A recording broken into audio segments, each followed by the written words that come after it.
اپنی زندگی جب تک اس سادگی میں نہیں لاؤ گے جو رسول پاک نے عطا فرمائی ہے. جب لوگ آسانیوں میں پوری طرح الجھ گئے تو پھر وہ دور ہوئے اور کفر چڑھ گیا. دوسری بات، اللہ کے محبوب صلی اللہ تعالی علیہ وسلم کی محبت ہم سے تقاضا کرتی ہے کہ ہم اس مشن کے لیے کام کریں جس مشن کے لیے رسول پاک نے کام فرمایا ہے. ہم سارے کام بڑی مضبوطی سے، سوچ سمجھ کے، تدبر سے، حکمت سے، تقاضوں کو مد نظر رکھتے ہوئے کرتے ہیں. سارے کام. دین کے کام میں ہمارا مزاج نہیں ہوتا. او ہو جائے گا جی، آپ بسم اللہ پڑھیں جی، شروع کریں جی. آپ تقاضوں کو سمجھیں، چیزوں کو دبائیں نہیں، چیزوں پر غور کریں. کسی کے ذہن کی سطح پر سوال ابھرتا ہے، اس کا تسلی بخش جواب دیں. اپنی زندگی میں دین کے کام کے لیے اپنے آپ کو وقف کریں. اور دین کے کام کے بہت سارے پہلو ہیں. ہزاروں لوگوں کو قرآن پاک ٹھیک پڑھنا نہیں آتا. ہزارہا لوگ ہیں جو قرآن مجید کے مطالب سے آگاہ نہیں ہیں. دین کی بنیادی ضروریات سے لوگ نابلد ہیں. میں آپ کو کس طرح یہ بات سمجھاؤں کہ ہزاروں کی تعداد میں طلاقیں اس لیے ہوتی ہیں کہ مردوں کو طلاق کے مسئلے نہیں آتے. انہیں پتہ نہیں ہے کہ مجھے حقوق زوجین کے معاملے میں کیسے چلنا. ڈھیر سارے گھروں میں تباہی اس لیے ہے کہ تربیت اولاد کا دینی منہج ہمیں نہیں پتا. اپنا حصہ ملائیں دین کے کام میں. ایک آدمی کو اگر تو نمازی کرنے میں کامیاب ہو گیا، تیری زندگی بدل گئی. وہ دین بیزار لوگ جو ہمارے بیچ بیٹھ کے ہماری نوجوان نسل کو پگڑی اور داڑھی کا نام لے کے بنیادی طور پر دین سے دور کرتے ہیں، ایسے نوجوانوں کو دین کا پیغام محبت دے کر دین کے قریب کرنا ہماری ڈیوٹیوں کا حصہ ہے. ہمیں ذمہ داری کا احساس کرنا پڑے گا. ہمیں یہ خاص قدم اٹھانا پڑے گا، توجہ دینی پڑے گی. مساجد، مدارس، میں آپ سے عرض کروں، اتنی ڈٹ کے مخالفت ہوتی ہے نا مدرسوں کی، اتنی ڈٹ کے. میں ادارہ چلاتا ہوں، اس کے چلانے میں جو مشکلات ہیں وہ تو ہم بتا نہیں سکتے آپ کو، اس لیے کہ میری قوم، میرا اس قوم سے تعلق ہے جو نعت خواں امیر کرنا چاہتی ہے، مدرسے نہیں. نقیب خطیب پیدا کرنا چاہتی ہے، شعر و شاعری کی زندگی کو پروان چڑھانا چاہتی ہے. فقط ہمارا ان لوگوں سے تعلق ہے جو لاکھوں کروڑوں روپیہ محافل پہ لگائیں گے. اور قاری صاحب بیچارے اگر مسجد کا کوئی ہونے والا کام کسی وقت بتا دیں گے تو وہ بڑی مشکل آ جائے گی ان کے لیے. یہ کیسے ہو سکتا ہے، آپ نے یہ ڈیوٹی بتا دی. مدارس اور جتنا اہم رول دین کو پھیلانے میں مدارس اسلامیہ کا ہے، اتنی زبردست. لوگوں کا خیال ہوتا ہے میری طرح کے لوگ شاید کام کرتے ہیں، ڈیوٹی کرتے ہیں.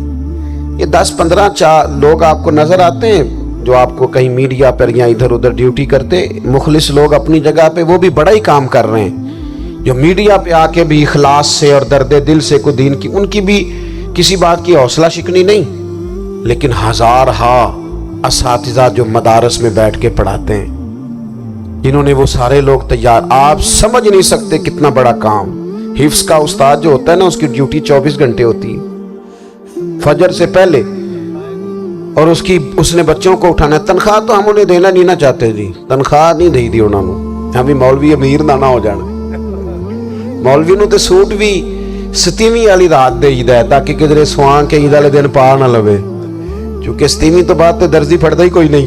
کیوں حضرت؟ ایسے ہی ہے نا، اس وقت تو نہیں نہ لیتا. تو ہم چاہتے ہیں مولوی ہماری مرضی کے ہماری طرح کا سوٹ نہ پہن لے. مدارس کی مضبوطی آپ یہ دیکھ لیں، یہ صلاح الدین ایوبی کا تعلق بھلا کس چیز سے تھا؟ غوث اعظم کے مدرسے سے. حضور غوث اعظم کے مریدوں کی جماعت اس کے ساتھ شامل تھی. کون لوگ تھے جنہوں نے مدارس سے فیض پایا؟ رازی اور غزالی، حضور غوث اعظم، خواجہ اجمیر، یہ سب لوگ مدارس کے لوگ ہیں. کمزوریاں ہیں، غلطیاں ہیں، بہت ساری چیزوں کی اصلاح کی ضرورت ہے، لیکن یہ دین کا بہت بڑا قلعہ ہوتا ہے مدرسہ. لیکن اس کی مخالفت کی جاتی ہے. مجھے بتائیے، اگر مدرسوں میں کمزوریاں ہیں تو کالجوں یونیورسٹیوں میں نہیں ہیں؟ ہم نے کبھی مخالفت کی ہے بند کر دو سارے؟ لیکن لوگوں کا جب خیال آتا ہے، جب ہمارے ایک سابقہ وزیر صاحب تھے سر راہ، کسی دعوت میں میری ان سے ملاقات ہو گئی تو انہوں نے کہا مدرسوں کا کردار کیا ہے؟ آج کے ماحول میں. میں نے انہیں کہا کہ مختلف کورسز آپ کراتے ہیں نا, تو اس کے لیے پھر مختلف ویکینسیز ہوتی ہیں. جہاں بچوں کو مدرسے کا کورس کرایا جاتا ہے تو استاد بننا ہوتا ہے, اس نے خطیب بننا ہوتا ہے, مسجد کی ڈیوٹی کرنی ہوتی ہے. میں نے کہا آپ بالکل کوئی حکومت سرپرستی نہیں کرتی, لیکن اللہ کا فضل ہے. کبھی آپ نے کوئی مسجد سنی ہے جس میں جمعے والے دن مولوی نہ ملا ہو جمعہ پڑھانے کے لیے؟ کبھی آپ کو رمضان میں ایسی مسجد ملی ہے جس میں قرآن مجید سنانے کے لیے حافظ نہ ملا ہو؟ یہ ہو سکتا ہے کسی حافظ کو مسجد نہ ملے. تو مدارس کے ذمے جو کام تھا مدارس نے جم کے کیا ہے اور ڈٹ کے کیا اللہ کے فضل سے. اور مدارس کے لوگوں کو بھی کمزور نہیں پڑنا چاہیے.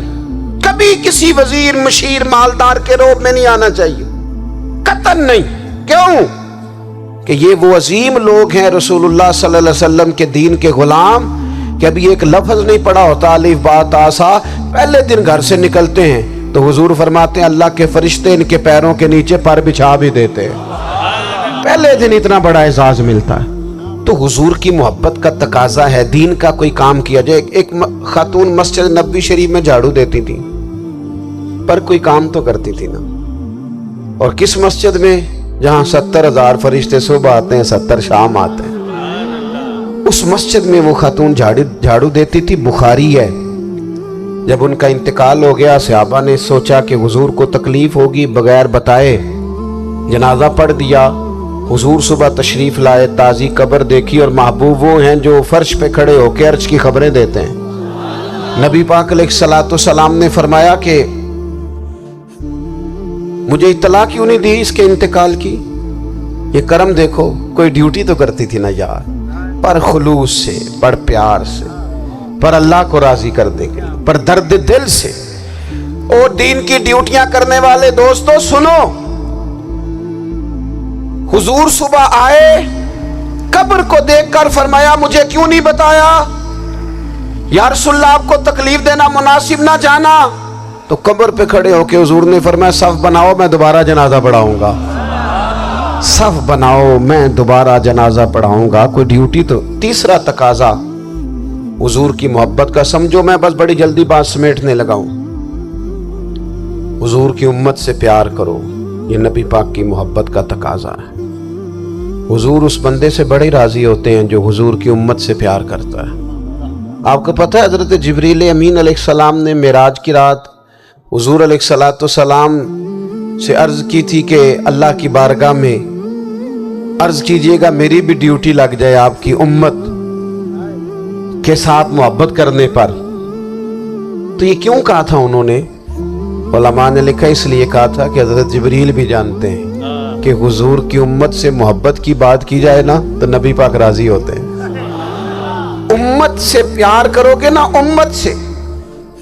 ایک صرف بات کا خیال رکھنا, عقیدہ برا ہو تو بات دوسری ہے, ورنہ میرے محبوب کی امت کا ایک ایک شخص جو مدینے والے کا کلمہ پڑھتا ہے, جو حضور کا غلام ہے, اس کے بارے میں اپنے دل میں گنجائش رکھنا, پیار رکھنا, وارفتگی رکھنا. او دوستو یہاں لوگ کس کس طرح گروہوں کو, جماعتوں کو سپورٹ کرتے ہیں. نبی پاک نے اس امت کی کثرت پر فخر بیان کیا اور حضور فرمانے لگے 120 صفیں جنتیوں کی ہوں گی, قیامت میں 80 صفیں صرف میری امت کی ہوں گی. میں کثرت امت پر فخر کروں گا. ان لوگوں سے پیار کرنا ہے, ان کے دکھ درد کو سمجھنا ہے. پتہ ہے آج کیا ہوتا ہے؟ آج ہمیں نا مختلف چھوٹے چھوٹے ملکوں میں بانٹ دیا گیا,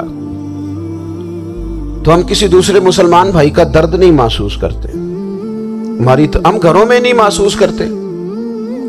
پڑوسی پر ظلم ہو رہا ہو تو ہم کہنے پتر ساڈا نہیں مسئلہ, یہ مسئلہ ہے, تینوں کی لگے.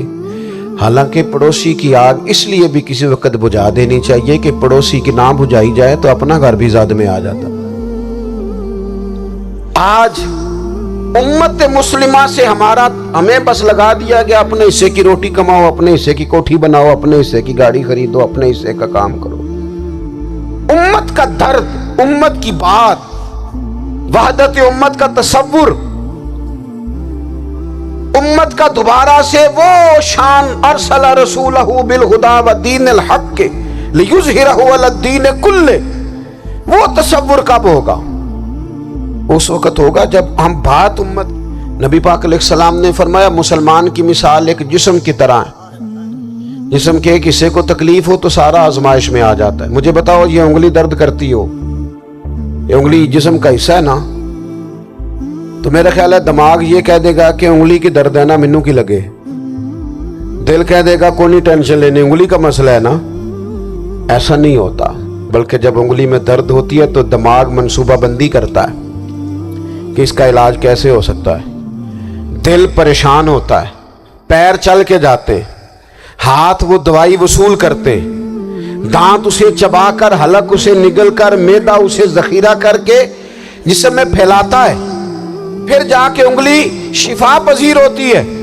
ایک حصے کو درد ہو تو سارا حصہ کام پہ لگ جاتا ہے۔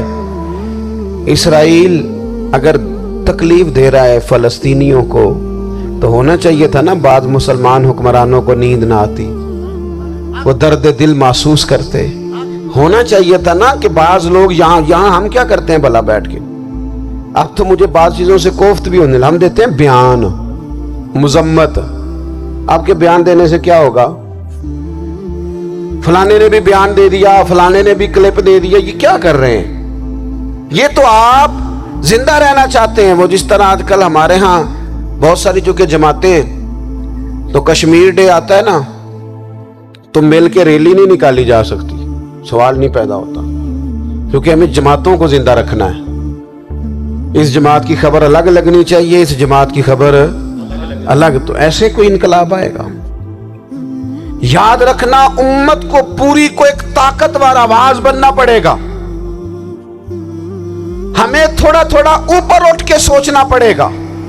خدا را اللہ تعالیٰ مجھے معاف کرے اگر کوئی بات میں سطحی کر رہا ہوں، دل کی گہرائی سے عرض کرتا ہوں اب تو بڑا سخت وقت آ گیا، اب چونکہ اب تو کیمرے کی آنکھ آئی ہے تو وہ زخمی بچے دیکھے نہیں جاتے، وہ تڑپتی مائیں دیکھی نہیں جاتی، وہ سسکتی اور آواز دیتی بیٹیاں سنی نہیں جاتی، وہ آوازیں ایسی ہیں جیسے وہ رات کے سناٹوں میں چیخیں بن کے لوگوں کو جگایا کریں گی۔ خدا را کچھ جرم ایسے ہوتے ہیں جن کی سزائیں بڑی سخت ہوتی ہیں، جن کی معافی بڑی مشکل سے ہوتی، اپنے اندر جذبہ ایمانی پیدا کریں۔ اور میرے دوستو بستر پر بھی تو لوگ ماری جایا کرتے ہیں نا، اپنی زندگی رسول اللہ صلی اللہ علیہ وسلم کے دین کے نام کرو، جذبہ جہاد، شوق شہادت اور عشق رسول، یہ عناصر ہیں جو امت مسلمہ کو پیروں پر کھڑا کریں گے۔ 2 منٹ کے لیے سوچو، امت اگر اسی طرح کٹتی رہی، پریشان رہی، دکھتی رہی اور باری باری کر کے، اقبال نے کیا کہا تھا؟ اس نے کہا تھا وطنوں میں، انہوں نے کہا تھا کہ ان تازہ خداؤں میں بڑا سب سے وطن ہے، جو پیرہن اس کا ہے وہ مذہب کا کفن ہے۔ تو اقبال ہم کیا کریں؟ کہنے لگے بازو تیرا توحید کی قوت سے قوی ہے، اسلام تیرا دیس ہے، کیونکہ تو مصطفی ہے، تو بحیثیت مسلمان سوچنا شروع کر، بحیثیت مسلمان، اور یوں تو سید بھی ہو، مرزا بھی ہو، افغان بھی ہو، تم سبھی کچھ ہو، بتاؤ کہ مسلمان بھی ہو، تمہارے اندر کہیں سے کوئی مومن بھی بولتا ہے کہ نہیں؟ علاقائی تعصبات اور ملکی سرحدوں میں قید ہو جانے والوں، تم ایک نبی کی امت ہو۔ سمجھتے جب کشمیر کی بیٹی روتی ہے تو مدینے والے محبوب پاک علیہ السلام کی امت کی بیٹی روتی ہے، جب فلسطین کی بیٹی روتی ہے تو امت کی بیٹیاں روتی۔ خدا را کچھ درد دل اپنی طبیعت میں پیدا کریں۔ میں حکمرانوں کی بات نہیں کرتا، میں تو عام لوگوں سے ایسے تبصرے سنتا ہوں جو نہیں کرنے چاہیے۔ اور نہیں جی نہیں، دوسرا رخ بھی دیکھو، عام آدمی اٹھ کے، عام لوگ بھی یہ خطرناک سوچیں اور ان سے خوفناک نتائج برآمد ہوں گے۔ تو 3 باتیں میں نے آپ کی خدمت میں عرض کی ہیں۔ ایک تو کوشش کریں اپنی زندگی کے اندر کہ زندگی کو سادہ کریں، پیسہ ضرور کمائیں لیکن پیسے سے پیار نہ کرو، پیار تو مدینے والے رسول سے کرنا۔ دولت، ہرس، ہوس، طمع، ان سے باہر آؤ۔ اور دوسری گزارش آپ کی خدمت میں یہ عرض کی ہے، کچھ نہ کچھ دین کا کام، اور اس میں بھی شہرتوں سے بچتے ہوئے، تصویروں سے بچتے ہوئے، میں ہر محفل میں شاید کہتا ہوں میری فوٹو آ رہی ہے اور لائیو آ رہا ہے اور فلاں ہو رہا ہے، لیکن اس محفل کا خوبصورت انسان وہ ہے جو سب سے پیچھے بیٹھا ہے، وہ کسی فوٹو کے لیے نہیں آیا۔ اور میں ڈھیر سارے لوگ دیکھ رہا ہوں، یہ جو آگے بیٹھ جاتے ہیں بعض اوقات 5 7 10 لوگ، یہ بڑی تصویر سازی کرتے ہیں، لیکن جو پیچھے بیٹھے ہوتے ہیں ان کی کوئی فوٹو نہیں آتی۔ اور میں نے بہت سارے لوگوں کو دیکھا ہے کبھی موبائل کو ہاتھ بھی نہیں لگاتے، لیکن جن کے لیے آئے ہیں انہیں تو پتہ ہے نا کون کون آیا ہے، اور کچھ دین کے لیے کریں۔ اور تیسری گزارش آپ کی خدمت میں یہ ہے کہ امت بن کر بھی ضرور سوچیں اور امت کے دکھوں کا مداوع بھی کریں اور امت مسلمہ کا درد بھی اپنے سینے میں ضرور محسوس کریں۔ اللہ تعالی ہماری اس بزم کو یہ ایک بات اور سن لیں جی، نبی پاک علیہ الصلوۃ فرمایا، لائیں جی، حضور سید عالم علیہ الصلوۃ والسلام نے ارشاد فرمایا کہ جب تک بندہ اللہ کے بندوں کی مدد میں رہتا ہے نا، اللہ بھی اس کی مدد کرتا رہتا ہے۔ یعنی اگر آپ امت کے لیے سوچتے ہیں، کوئی امت کے لیے فکر پیدا کرتے ہیں، کچھ امت کی سوچیں لاتے ہیں، تو اللہ بھی مدد فرمائے گا۔ اور یہ بات اچھی طرح یاد رکھیں، جب بھی بندہ کوئی ایسا کام کرتا ہے نا جو خالص اللہ کی رضا کے لیے ہو، تو رب کی مدد ضرور آتی ہے۔